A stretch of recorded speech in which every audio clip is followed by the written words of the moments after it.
Okay. All right. Good. Let me just get this camera on. Yeah. Next year it's true.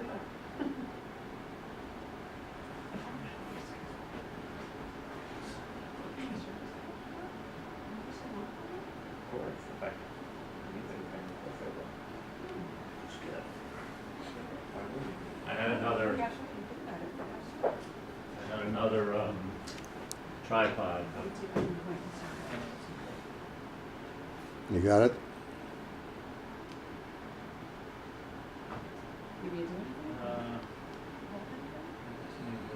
Matt, who else did you get? Nobody else from the temple. Outside? Who'd you get outside? Do you know Saul? Well, you should know his last name. How do you know him? Well, it's. I'll tell you after. Yeah. Okay. And we went to the Stein Center. You know the Stein Center in Somerset? Oh yeah. We interviewed several people there.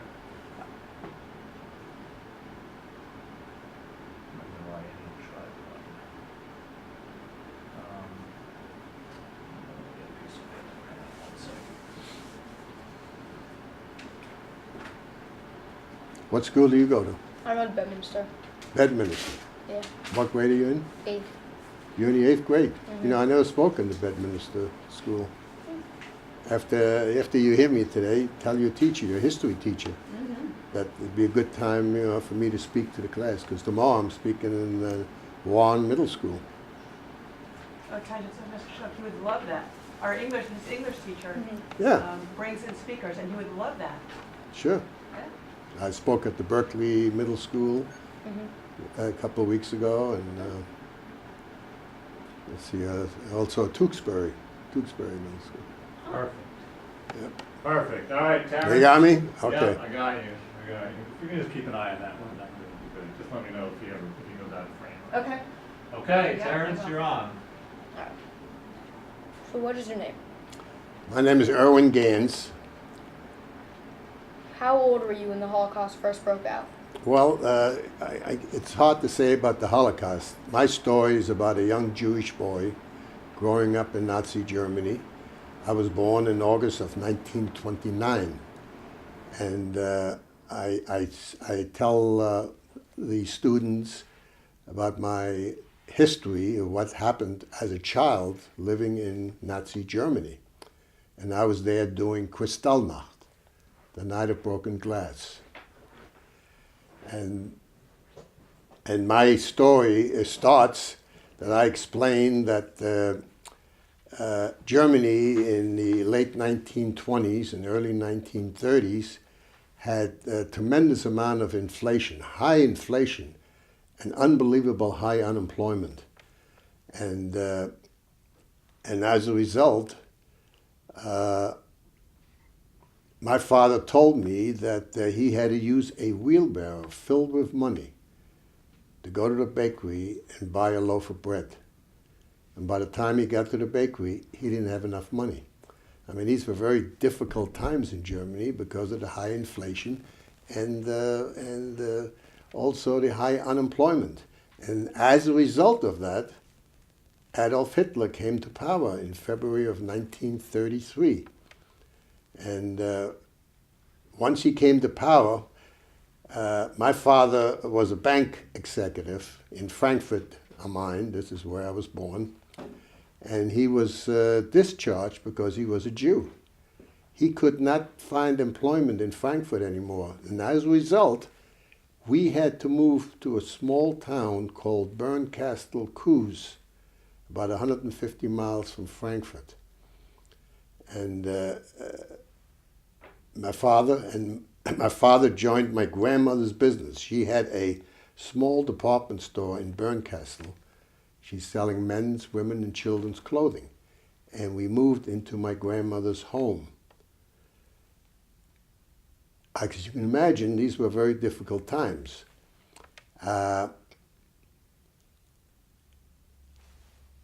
What's your next question? Can you tell me about that time for you and your family? Okay. What happened was when In other words, when what happened was that this little town, Bernkastel Coos, had only 30 Jewish families and had one synagogue. And it was a gorgeous town because they had vineyards all over the city, and people used to work. The people in Bernkastel worked in the Riesling production of Riesling wines. When I was 5 years old and ready for school, the local public school system refused to enroll me because I was Jewish. My parents had no choice but to enroll me in a Jewish school in Wittlich, which was about 32 to 35 miles from home. Even though I was 5 years old, I had to take a train to and from school every day by myself. And I wore this train pass. This is the last train pass my parents purchased for me. Now this train pass is about 80 years old. I wore this train pass around my neck so that the conductor knew my destination. This is the train pass. And once I can't do this anymore, talk to students and so on, this train pass is going to be donated to the Jewish Museum, Holocaust Museum in Washington, D.C.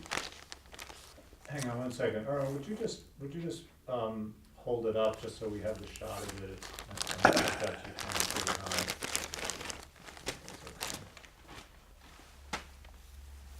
You want me to put it around my neck? Just hold it. Just hold it up because it's below the camera. Oh, Yeah. Yeah. And away from your face. Yeah. Perfect. And then if you want to put it around your neck, that's good. this is what I, as a child, this is what I wore, so the conductor knew my destination.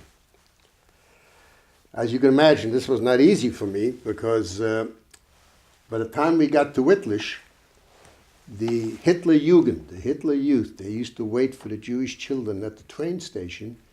They harassed us, they called us names, and on occasion they stole our books. The school I went to was a one-room schoolhouse. It had one teacher. I still remember his name, Professor Hartman. He taught only boys from the ages of 5 to 13. And I was a student in that school until I was 8 years old in 1938.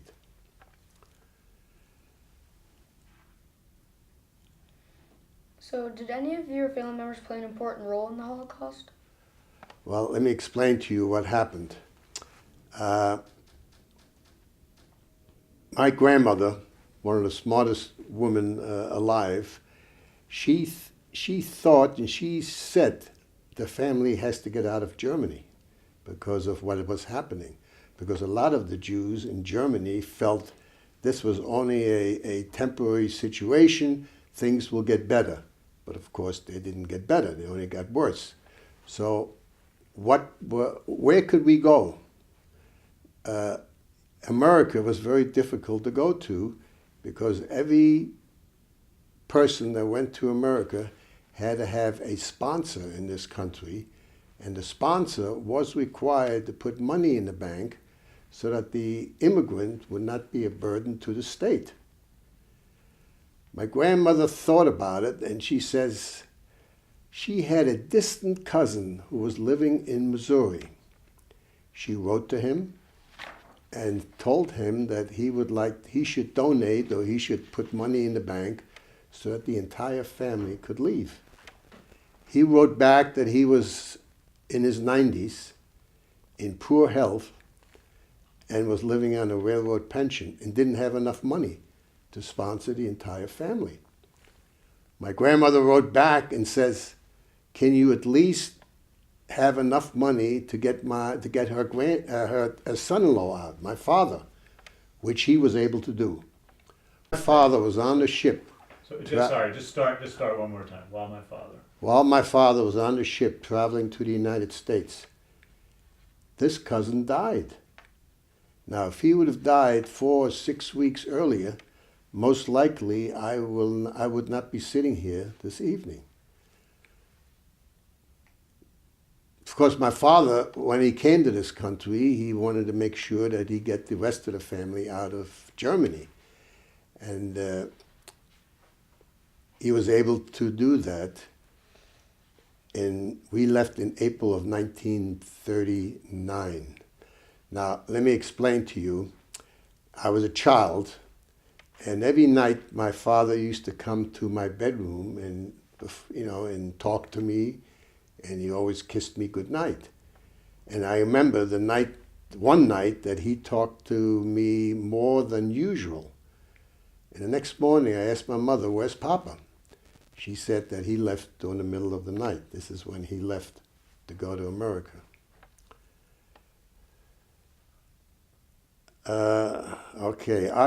November 9th, 1938, which is just about 80 years from ago, started out just like any other day.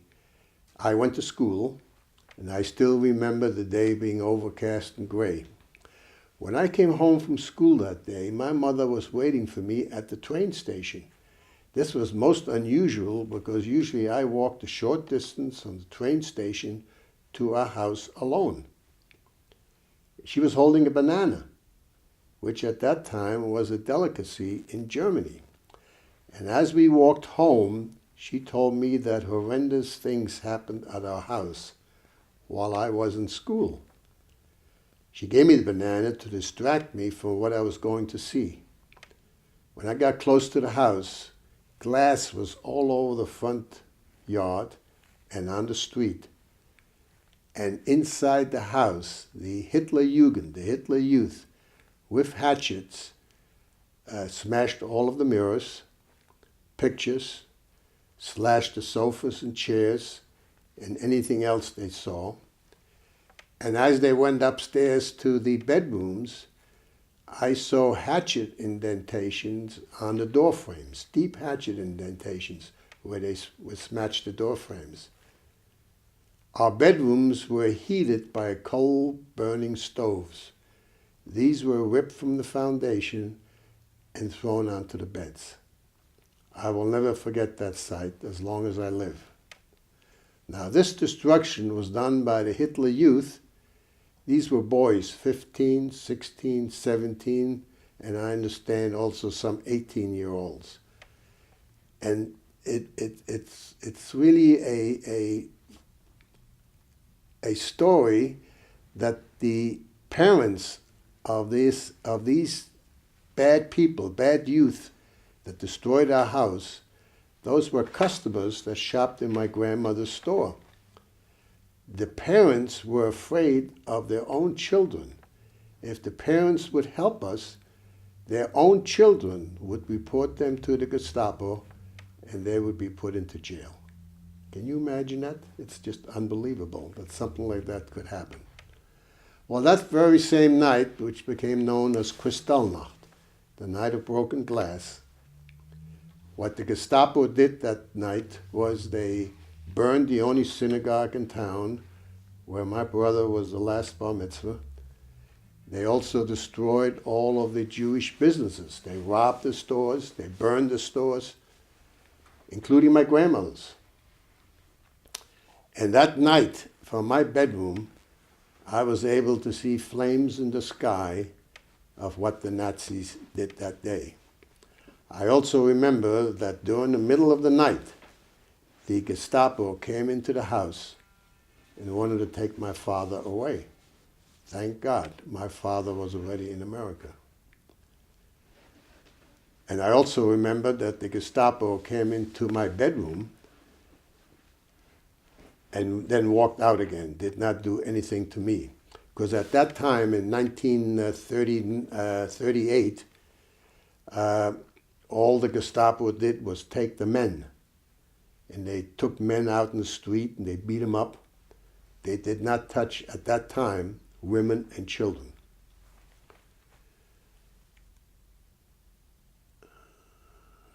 So what happened was the school that I went to in Whitlish, they destroyed.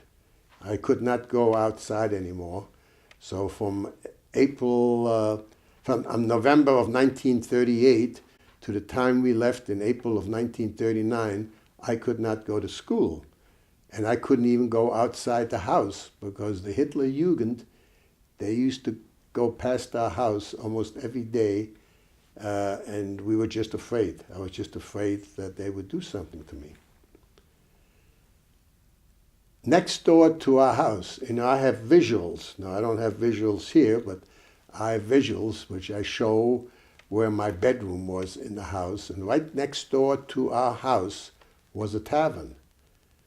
And every night we could hear the Nazis sing songs about killing the Jews. Can you imagine how frightened we were and how many nightmares we had?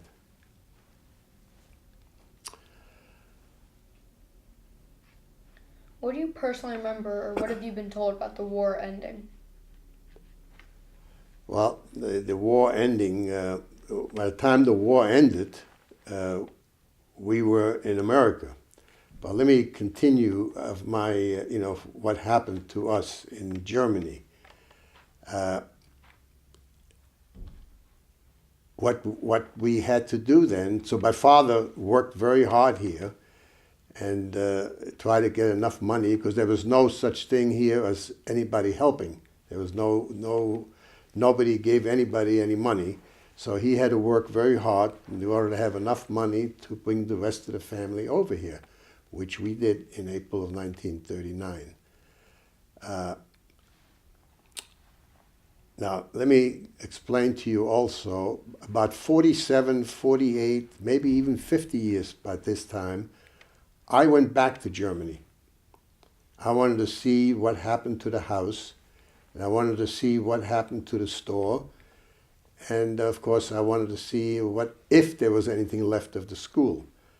I knocked on the door of the house that we lived in, and an elderly woman and a child and a young girl greeted me. I introduced myself, and later on the woman said that she was concerned that I was coming back to take away her house that the Nazis had taken away from us. And as I walked through the house and I went upstairs to the bedrooms, I was still able to see the hatchet indentations on the door frames, even though this was about 50 years afterwards, and many coats of paint. Now, the woman didn't know what I was looking at, but it gave me a very eerie feeling, and it was just terrible. I then went to see what was happening at my grandmother's store. This was now a tavern. The synagogue was, the synagogue was now a machine shop. I then drove the 35 miles back to Wittlich, where I went to school. Like I said before, the school was no longer there. However, miraculously, and I could not believe what I saw, the synagogue was still standing, and it had a sign outside, and the sign said Jewish Museum. Of course, I was very curious. I walked into the synagogue, and a caretaker greeted me. Of course, not a Jewish kid. There was no Jews there. The caretaker, on one side of the entrance, there was a large glass display case. It had a Torah, Kiddush cup, prayer shawl, a Bible, and other Jewish artifacts. Now, some of the students in other schools said to me, well, did you tell him that you were a student in this synagogue when you were a child? I never told him that because I wanted to hear what he had to say. And he said there are no longer any Jewish people living in Wittlich or the surrounding community. He talked about the Jews as what happened thousands and thousands of years ago. But we all know this is not ancient history, but current history. And it gave me a very eerie feeling.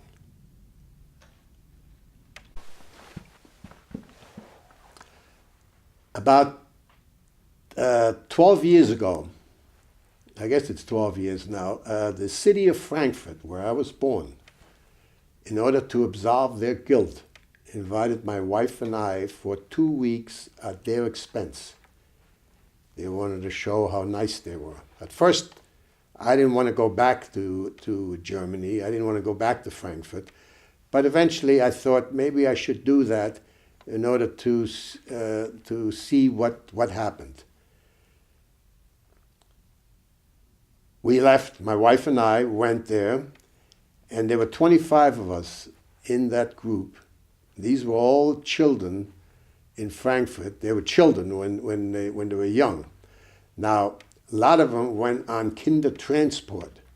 Now, Kindertransport was a situation where the Nazis, for a very short time, allowed children 12 years and younger to leave the country. What happened was the parents took their children to the train station. The parents knew very well that some of the children would never see their parents again. They told the children they were going on vacation, and it was a very bad situation. But at least some of those children were saved. Like I said, there were 25 of us in the group that came from as far away as Africa, Australia, of course, the United States and Israel, to tell us of the horrendous stories they were about to tell us. There were two things that happened during that 2-week period. First of all, I was able to go to the cemetery where my grandparents are buried. Now, if you go into a Jewish cemetery under Nazi control, they destroyed all the stones, or most of the stones. But miraculously, my grandparents' stone was still standing, which was really a surprise to me. And what the Nazis did, they took the metal from the stones and used it for the military purposes. But outside the cemetery, there were about 5,000 small brass nameplates which were attached to the wall. Of course, I showed that in the visual. The brass plates showed the name of the person who was killed. It showed the date they were killed. It showed what concentration camp they were killed, and also the date they were killed. And the one thing the Germans are known for and very efficient at, and that is record keeping. The other thing that we did, or I did at that time, they asked for volunteers to speak at a high school. And I volunteered to go to the high school. And before I met the students, the principal invited me into his office. I spoke about pleasantries, and then he looked at me pretty closely and he said, "I have to tell you, my father was a Nazi." Now, I don't know what he expected me to say, but I looked at him the way he looked at me, and I says, I cannot blame the parents or the grandchildren of what the grandfather or the father did. I then went into and spoke to the students. There were about 125, 135 students. And let me tell you that the room was about 90 degrees. It was the last day of school before the holiday, summer holiday. Afterwards, a student stood up and says, "I have to ask you a question." And the question was, she read in the newspaper that there was anti-Semitism in the United States, and wanted my opinion. Now remember, this was a German student. I said, yes, there is. Unfortunately, there is anti-Semitism in the United States. I said, however, the big difference is in Germany, it was condoned and the policy of the German government. And as I told them, I told all the students, I said, and as you know, in America, religious discrimination is against the law and is punishable. I said to them that they were the future, and what happened to me should never happen again. Okay. We've heard Yes. from other survivors that can be hard talking about the Holocaust. How do you feel about talking about it? Well, I think it's important to speak about the Holocaust and what I went through, because if I don't talk about it, one of these days when my generation is gone, it's only going to be in books and on television. And there's so many people now that say it never happened. And, so I try to speak to as many people, as many students, as many places that I can possibly speak. How has the Holocaust affected you today? Well, remember now, I was 9 years old when I came to this country. So it was first of all, what we had to do, and I don't know if I'm answering your question, when we came to this country, they only allowed us to take out 10 Deutschmark, which at that time, I guess, was $4 or $5. And so all of us, of course, my father worked, my mother had to work, my brother had to work, and I had to work. Now, I had to go to school. I was 9 years old. So I did not know any English, only German. In Germany, they only taught German. So the first thing they did, they kept me back about 6 months, one semester. And by the end of the semester, at least I was able to communicate.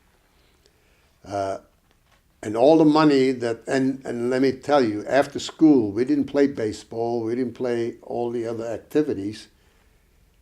We had to go out and work after school, even though I was 9 years old.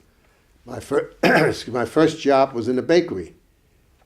And I worked after school in a bakery.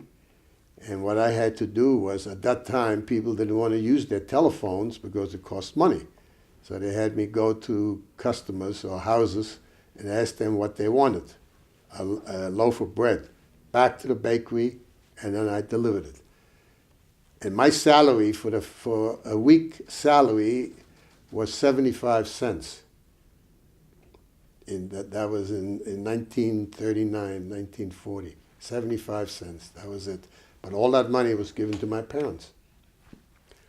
Okay, let me go one step further. About, maybe this is now about 12 years ago or 13 years ago, one of my children, my sons, wanted to see where I lived as a child in Germany. So I took my wife, my son, his wife, and my grandson back to Bernkastel. And at that time, I wanted to find, this is now about 65 years afterwards, or maybe even more, I wanted to find somebody who might still remember my grandmother, my grandmother's store, or my father. I walked up and down the street and I asked people, remember now this was a very small town. I asked the elderly people if they knew anything about my grandmother or so on.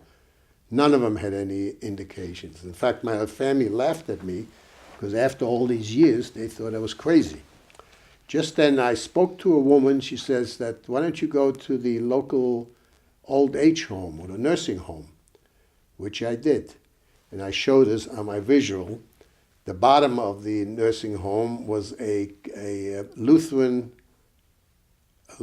church, and top of that church was the nursing home.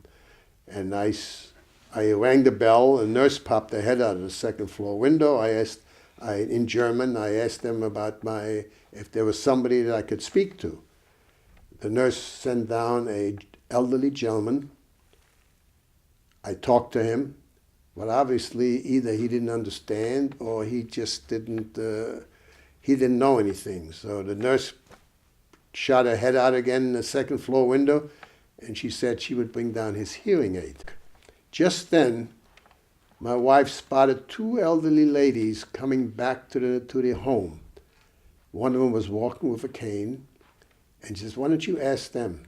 The lady with the cane said that she remembered when she was a little girl that a man used to come by car to her house selling clothing. she remembered receiving a beautiful dress when she was a little girl. And before I had a chance to say anything further, she said his name was Herr Ganz, my father, which made my trip complete. Okay, what's your... Did we get to how you got out? I don't know if we, I assume, okay. Yeah. Talking about the money, raising the money. Yeah. So looking back on the Holocaust, what were your thoughts? What were my thoughts? Remember, now, I was not in thank God I was not in a concentration camp. I only remember what I was as a child. You know, I was very young at the time. So when I came to this country, and of course my parents never spoke about what they went through. And they were also invited to go back to Germany, to Frankfurt, but they refused to go touch base in any German soil. And now let me explain to you one other thing. I went back, my oldest son also wanted to see. So, of course, I took him back with his wife and also another grandson. While there, we were introduced to the town historian in Bernkastel. And the town historian, he had a nice house. Walking into that house, he had artifacts from First World War, Second World War. He had uniforms, he had boots, he had helmets, bayonets, you name it. Then he brought out a book, a black book, and he showed me a document from my grandmother, a document from my grandfather when he died in 1932. I never saw that before. He also brought out a document from my grandmother's store, a newspaper ad, which was over 100 years old. And then he brought out this document. You want me to show? Okay, this document right here.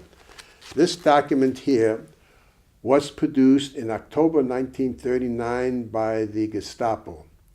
Remember now, we left in April of 1939. And this document prepared by the Gestapo showed the names of all the Jews who lived in Bernkastel and Coos and the surrounding community, that showed the name, the age, their location, what kind of business they were in. And if you look closely, I don't know if you can see closely, but you see my mother's name, my brother's name, and my name on this. And this document was used by the Gestapo to send the Jews to the concentration camps. Is there anything else about the Holocaust years? Old? I believe it. You'd be 110 years old? I'm 88 now. Right, so you'd be 110 years old. All right, Terrence, if you want to You were very- set you're- that up again. I hope to be your shape when I'm 88. My God. Absolutely. You got to keep in shape, right? Okay, you ready? Sorry, go ahead. One of the students in Germany asked me, he says, in all your trips back to Germany, did you find any anti-Semitism in Germany? I had to think about that a moment, but I always tell the students, I'll let them make the decision whether there was anti-Semitism. We wanted to go, my grandfather, paternal grandfather, is buried in the little cemetery in Bernkastel, high up in the vineyards. But I also know that there was a gate, and the gate is locked. And there's a key that needs to be, you need to have a key to open up the gate. Now, from people who were there before, said the key is located at the local Chamber of Commerce. So my wife and I went to the Chamber of Commerce. We introduced ourselves, and a middle-aged woman was behind the desk, and we said we would like to have the key to the Jewish cemetery. This was a weekend. And she says, I'm sorry, but I don't have the key because that was a Sunday. On weekends, the key is located at the mayor's office. And because it was a Sunday, the mayor's office is closed. And she's sorry, no key. And as we walked out, a elderly gentleman came from behind the partition and again asked, can he help us? Again, I told him who I was. And he turned to the woman behind the desk and says, would you please give him the key? And I'll let the students determine if that was anti-Semitism or not. Of course it was.